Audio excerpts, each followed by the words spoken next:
شالوم شالوم شالوم بيتسب እግዚአብሔር አምላኽ ሰላም ጸጋ ምሕረት ናይ ክርስቶስ ምስ ኩልኹም أنا عقم صلاح الدين كابسي RG International Church ستوكهولم سويدن إذن زبالة معلت زبالة قال نكافلولو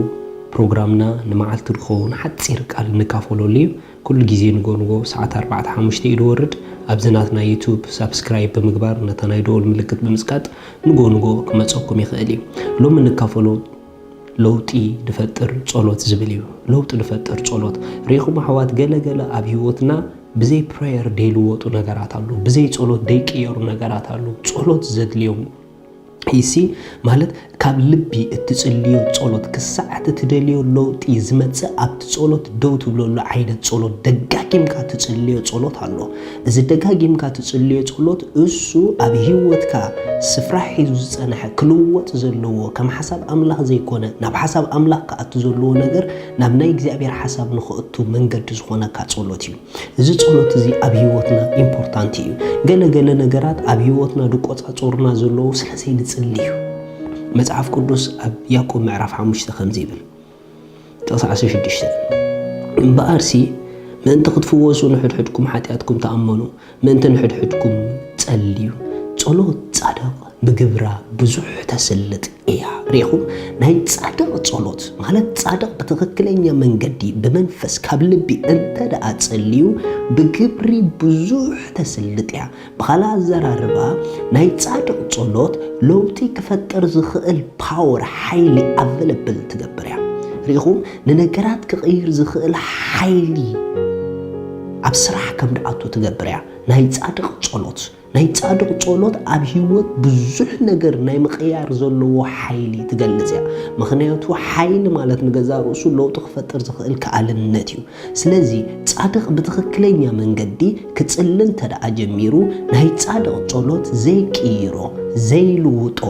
ዘይሳግረካ ነገር የለን ቀጺሉ ሲእለ ኤልያስ ከምዚ ኢሉ ነጊሩና ኤልያስ كمان زدوهم سبعة يزنبرة زناب كيزنب كأتصلت سليمو 3 عامات 6 ورحن أمدري أي زنبن كم بحدش دما تصلت سلي سماي كأزناب حبة مدرون فريقة أبقولت هاليلويا ريخم إلياس زناب كيزنب مستسلي سماي 3 عامات فرقاني تعجب أتذكر منكم كأتصيلو جن سماي زناب نخهب إلياس كمية عين تصلت يسليو حنتي جيزة راح يكون تصليو حنتي جيزة متصلي نتناتو عقلقالي كيد كاتشك جبر مزبولو من الملكت يلا نيلو كلا أي جيزة نابصولو عادي سالساي جيزة رابع جيزة نابلا كساعة نتدليو زولو لوت زمتس كابتناي تصولوت سفرو أيتا علين جلا كونتات ويدما جلا تصولوت كساعة نتوتسي تريو كي قارس كاتتصليو دكاكيم كاتتصليوم عين تصولوت علو مخنياتو زتفالالي تصولوت سلازولو حدا كابتوم زتفالالي تصولوت دكاكيم كان نجارات تصليو نجار علو لك كمزي إلياس جبرو بشم يسوع راحيلي كون حتيو دكاكيمو كساع سماي دبنا زمت كساع سماي زناب زلك تصولوت هيقارصن معاسينة تصولوت هيقاريصو نشتي كندي تخون دبنا يرئلهم سبله شعونه تصولوت هيقاريصو ريخم بزحات كريستيانات كمزا عينت تصولوت سلازي نصلينا نكر هنا ابلو تقدم مبصحو نحنا جن بتصولوت تسفا وريسنا نقارصو نو ገለ ነገራት ከምዝ ንመግብ ንጽልይ ጻላልያ ሆሞ ዓይነት ጸሎት ዘይድልዮም ካብኡ ዝሐለፈ ደጋጊምካ ካብ ልቢ ካብ ውሽጢ ግዜ ወሲድካ ክትጽልዮም ዘለካ ጸሎት ኣለዎ ምኽንያቱ እንደገፍቶ ጽሆለኹም ናይ ታዋኽ ጸሎት ክትጽልይ ትኾኑ መግብ ክትበልዑ ከለኹም ንመግብ ድኾን ሓጺር ጸሎት ክትጽልይ ትኾኑ ኢኹም ነገር ግን ነዚ ዝብለኩም ዘለኹ ኮነታት ክልውጥ ዝኽእል ጸሎት ግን ካብኡ ዝሐለፈ ጸሎት ምጽላይ ክንላመድ ኣለና ናይ ደቃይቕ ዘይኮነ ግዜ ወሲድካ ካብ ልቢ እቲ ጉዳይ ኣብቲ ዝደለኻዮ ለውጢ በፂሑ ክሳዕ ትሪኦ ናይ ጸሎት ስፍራኻ ዘይምግዳፍ ክንመሃር ኣለና ከምዛ ዓይነት ጸሎት ንነገራት ደፊኡ ናይ ምልዋጥ ሓይሊ ኣለዎ ንነገራት ኣፕሳይድ ዳውን ናይ ምግልባጥ ሓይሊ ኣለዎ ኣስቴር እንድሕር ሪኢኹማ 3 መዓልቲ ቅድሚ ናብ ንጉስ ምእታዋ ኣብ ፋስቲንግ ኤንድ ፕሬየር እያ ኣትያ ኣብ ጾምን ጸሎትን እያ ኣትያ ንምንታይ ንልቢ ንጉስ ክሳዕ ዝቕይር ኣብቲ ናይ ጸሎት ስፍራ እያ ነይራ ኣብቲ ናይ ጸሎት ስፍራ ድማ ነቲ ደልያቶ ዘላ ለውጢ ኣምፅያቶ ስለዚህ ኣሕዋት ከምዛ ዓይነት ጸሎት ዘድልዮም ኩነታት ኣጋጢሞምና ክኾኑ ይኽእሉ እዮም ከምዛ ዓይነት ጸሎት ዘድልዮም ነገራት ኣብ ህይወትና ክህሉ ይኽእሉ እዮም ማለት እቲ ለውጢ ክሳዕ ትሪኦ ነቲ ናይ ጸሎት ስፍራኻ ከይገደፍካ ኣብቲ ናይ ጸሎት ስፍራ ደው ምባል ምክንያቱ ሓደ ግዜ እዚ ጸሎት እዚ ኣድላይ እዩ ናይ እምነት ጸሎት ዝበሃል ኣሎ ሓንሳብ ጸሊኻ ካልኣይ ግዜ ተቕበሎ ብዛዕባ ኢኹም ክንዛረብ ዘለኹ እዚ ሕጂ ዝነግረኩም ዘለኹ ጸሎት ግን ልብኻ ተተንቂፉ ካብ ልብኻ ኣውፂኻ እትጽልዮ ጸሎት እዩ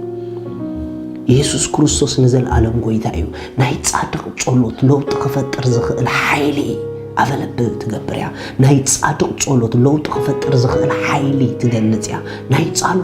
ጻድቕ ጸሎት ብርቱዕ እዩ ናይ ጻድቕ ጸሎት ሓያል እዩ ንምንታይ ትልኩም ጻድቕ in the name of Jesus ይጽሊ ጻድቕ ብሽም ኢየሱስ ይዝነብር ጻድቕ ብሽም ኢየሱስ ይዛረብ ጻድቕ ብሽም ኢየሱስ ይዝስጉም ሃሌሉያ ስለዚህ ደስ ይበልኩም ናትኩም ጸሎት ክልውጦ ዘይክእል ነገር የለን ናትኩም ጸሎት ከቀይሮ ዘይክእል ነገር የለን ብርኩኹም መሬት ምልጋብ ተላመዱ ብርኩኹም መሬት መውዳቕ ተላመዱ ኣብ ጸሎት ግዜ ሙሳድ ንላመድ ኣብ ጸሎት ግዜ ሙሳድ ዝተላመደ ክርስቲያን ኣብ ህይወቱ ክልውጦ ዘይክእል ነገር የለን ነገር ግን ናይ ደቃይቕ ጸሎት ጥራሕ ስለስተላመድና ኢና ንሽገር ዘለና ሕጂ ግን ሕልፍ ዝበለ ግዜ ሙሳድ ኣብ ፕሬየር ንምሃር ምክንያቱ ግዜ ሙሳድ اليوم ጸሎታት ስለዘለው ከምዛ ዓይነት ነገር ተዳኣቲኹም ኣብ ምድሪ ደይ ተቀይርዎ ደይ ተገብርዎ ነገር ኣይከሆሉን እዩ እግዚአብሔር ብነገር ኩሉ ንሳኹም እዩ አምላኽ ሰማይ ይባርኽኩም ስለዚ ሎሚ ንጎይታና ኢየሱስ ክርስቶስ ኣብ ህይወትኩም ወሲንኩም ክትቀበልዎ እትደልዩ እታ ኣብኡ ዘላ ናይ ዘለዓለም ህይወት ክትቀበልዋ እትደልዩ እዛ ጸሎት እዚኣ ጸልዩ እግዚአብሔር አቦ ስለወድኻ ኢየሱስ ክርስቶስ የመስግነካ ኣለኹ ያአምን ኣለኹ ኢየሱስ ክርስቶስ ስለ ኃጢአተይ ከም ዝተሰቕለ እዳ ኃጢአተይ ከፊሉ ከም ዝፈጸሞ ስለይ ከም ዝሞተ ብሳልሰይቲ መዓልቲ ኣምላኽ ካብ ሞታት ከም ዘተንስኦ ኣብ የማን ኣምላኽ ከም ዝተቐመጠ ያአምን ኣለኹ ኢየሱስ ክርስቶስ ናይ ህይወተይ ጎይታ እዩ ኢየሱስ ክርስቶስ ኣምላኸይ መድኃኒይ እዩ ካብዛ ሰዓት ንክርስቶስ ብምቕባለይ ሓድሽ ፍጥረት ውሉድ ኣምላኽ ኮይነለኹ መንፈስ ቅዱስ ብሽም ኢየሱስ ብእምነት ናብ ውሽጠይ ይቕበለካ ኣለኹ አሜን እዚኣ ጸሎት ጸሎኹም ብጣዕሚ ቋሓጎሰኩም በዚ ብታሕቲ ዘሎ ኣድራሻና ኮንታክት ግበሩና ኢኹም ሰድለይኩም ሓገዝ ክንለኸልኩም ኢና ሻሎም